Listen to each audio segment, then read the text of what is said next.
retired Lieutenant Colonel Jonathan Conricus is, of course, a former spokesperson for the IDF. Saw him many, many times early on in the war. He's now a senior fellow at the Foundation for Defensive Democracies. Thanks again, Jonathan, for coming back. Just your thoughts, first of all, before we get into what you just heard, or you can comment on that right off the bat if you'd like, on this rescue operation and what goes into something like that. Yeah, thank you for having me back on the show. What the IDF has been saying is, there's this tension between wanting to shed light and to share details, but then having troop security and the safety of other hostages at risk. And the IDF is kind of torn between that balance and obviously choosing not to disclose a lot of details that many people want to know and many people are very curious about, but at the end of the day, they would have a negative effect on the IDF's ability to do more successful rescue operations. I'm happy that the IDF was successful in this. It's a great day when Israeli soldiers are able to rescue a Muslim man from Muslim captivity. I'm happy for his family. I share the grief of the 108 other families who are waiting for their loved ones. And I think I agree with what you said, that, at the end of the day, even I, as a military man, the IDF has been able to rescue 8, if I'm correct, yes, hostages from captivity.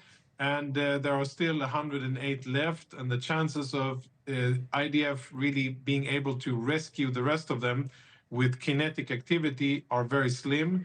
Therefore, the bottom line is that there's definitely is more of a need to quickly push Hamas into agreeing to releasing the hostages. Easier said than done, as we found out. I noticed you emphasized that this gentleman who was rescued is a Muslim man. You think that is significant? I think it's significant for the world, for people who are very quick to criticize Israel and slander Israel and call Israel horrible names. This is, an example. It doesn't get more real life and life and death than this. Jewish soldiers risk their lives in order to save a Muslim man from Muslim captivity.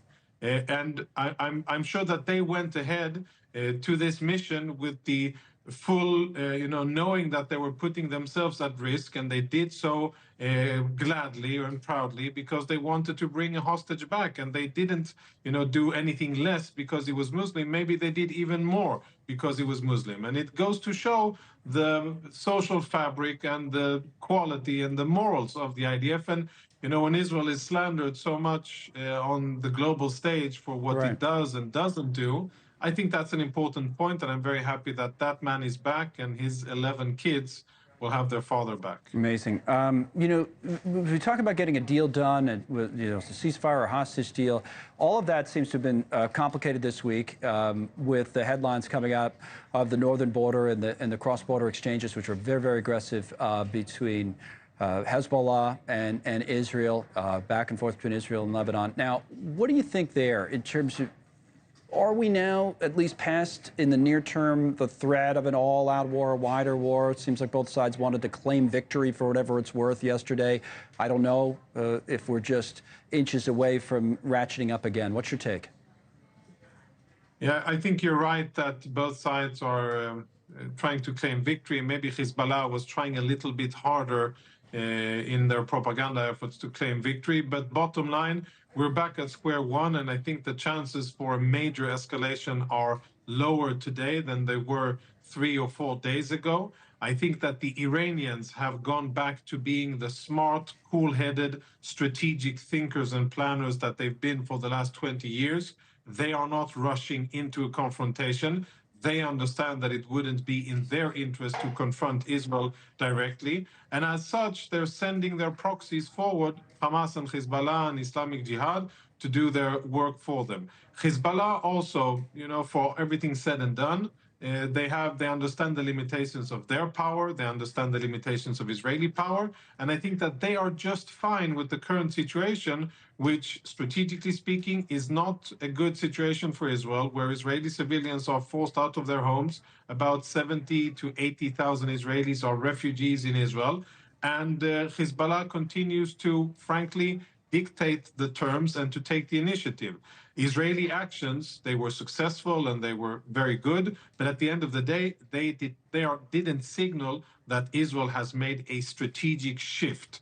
What they signaled is that Israel had very good intel and that Israel made a decision and preempted a strike, but not more than that. It's not Israel has decided to finally take the battle to Hezbollah. Right. That would be a strategic shift, and that could mean escalation, but I don't think that we are there now. All right, Jonathan, I have some breaking news coming in, so we'll wrap it up for now, but we always appreciate you coming on. Thank you very much, Jonathan Conricus. Thank you.